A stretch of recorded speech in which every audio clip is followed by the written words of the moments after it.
Your choices are writing your future in ink that never fades. Good morning, everyone. My name is Zaina.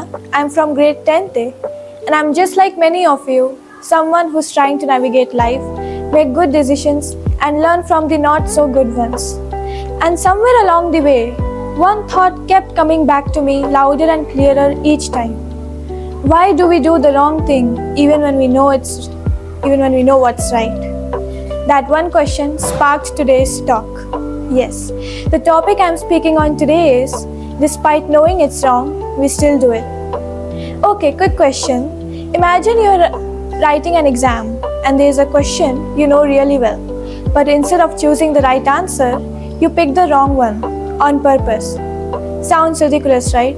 I mean, who would do that? We all want to score well, so we pay attention, avoid silly mistakes, and try to give it our best because in an exam, every mark matters. But then I wonder, why don't we treat our life the same way? Think about it. Life is just like a question paper. It puts choices in front of us every day. And in life too, our choices have consequences.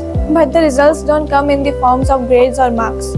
They show up as peace of mind, confidence, happiness, and even your future lifestyle. The strange thing is, in life also we know what's right and wrong, but we still go with the wrong one.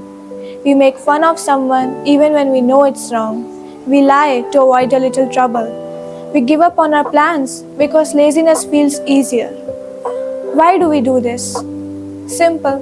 Because wrong feels easy, comfortable, fun in the moment.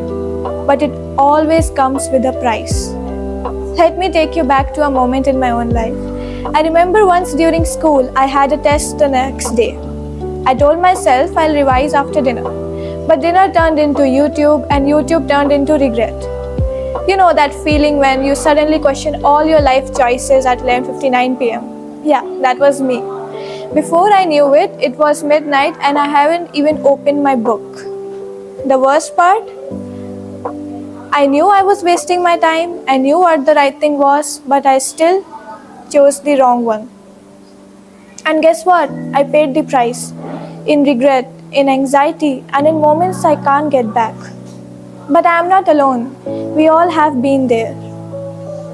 See, knowing better doesn't always mean doing better. Because so often we trade long-term happiness for short-term comfort, and we don't even realize it in the moment. So the next time you face a choice, big or small, just pause for a moment and ask, if this choice was a part of my life's exam, would I be proud of the answer I am about to give? Because your life is your exam and the choices you choose today shape you tomorrow. So in the end, what I finally want to say you all is, it's not our knowledge that defines us. It's what we do with that knowledge, especially when no one is watching. And above all, choose to be the kind of person who doesn't just know right, but lives it even when it's hard. Thank you.